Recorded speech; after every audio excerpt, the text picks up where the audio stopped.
বিসমিল্লাহির রহমানির রহিম। আজকে দাজ্জাল সম্পর্কে কিছু হাদিস থেকে আলোচনা হবে ইনশাআল্লাহ। قال رسول الله صلى الله عليه وسلم ليس من بلاد الا سيطه الدجال الا مكه والمدينه ليس نقب من عنقبها الا عليه الملائكه صافين يحرسونها فينزل الصبيحه فترجف المدينه। রাসূলুল্লাহ সাল্লাল্লাহু আলাইহি ওয়াসাল্লাম বলেন, কিয়ামতের পূর্বে দাজ্জাল সমস্ত জায়গায় আগমন করবে, ইল্লা মাক্কাতা ওয়াল মাদিনাতা, শুধুমাত্র মক্কা আর মদিনা ছাড়া যত পৃথিবীতে যত দেশ আছে তার সমস্ত জায়গায় দাজ্জাল চলে যাবে, কিন্তু মক্কা আর মদিনা ঘেরাও করতে পারবে না। এবার অনেকের প্রশ্ন থাকে যে হুজুর, আমরা তো যদি মক্কা আর মদিনায় চলে যাই তাহলে তো বেঁচে যাব, মক্কা মদিনায় যারা থাকবে তারা কি সকলে বেঁচে যাবে, কাফের মুনাফিক সকলে?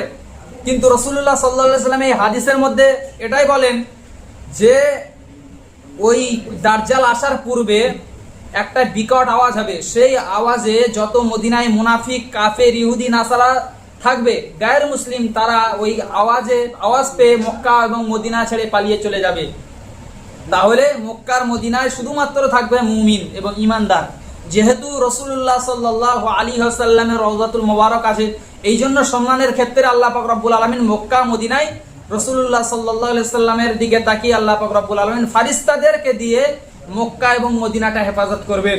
এই জন্য মক্কা মদিনায় শুধুমাত্র থাকবে যারা ইমানদার বান্দা, এবং মুনাফিক কাফের তারা ওই আওয়াজটা পাওয়ার পর সকলে চলে যাবে।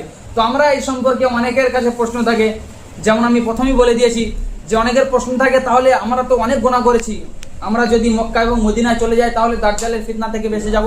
তো দাজ্জালের ফিতনা এত ভয়ানক ফিতনা, এমন কোন নবী নেই যে দাজ্জালের ফিতনা থেকে তার উম্মতদেরকে সতর্ক করেনি। এমনকি নবী নূহ আলাইহিস সালাম পর্যন্ত দাজ্জালের ফিতনা থেকে তার উম্মতদেরকে সতর্ক করেছেন। এবং আমাদের রাসূল সাল্লাল্লাহু আলাইহি ওয়াসাল্লাম অতিরিক্ত একটা কথা বলেছেন যে দাজ্জাল এক চোখে অন্ধ, কিন্তু তোমাদের আল্লাহ এক চোখে অন্ধ নয়। তো আমাদের দাজ্জাল থেকে বাঁচার জন্য আল্লাহ রাসূল সাল্লাল্লাহু আলাইহি ওয়াসাল্লাম বলেছেন, তোমরা সূরাতুল কাহফ পড়লে দাজ্জালের ফিতনা থেকে বেঁচে যাবে, এবং যদি সূরাতুল কাহফের শেষ 10 আয়াত মুখস্থ করে রাখতে পারো তাহলে তোমরা দাজ্জালের ফিতনা থেকে বেঁচে যাবে। তো আল্লাহ পাক রব্বুল আলামিন আমাদেরকে প্রতি জুমার দিন যেন আল্লাহ পাক রব্বুল আলামিন সূরাতুল কাহফ পড়া তৌফিক দান করুক।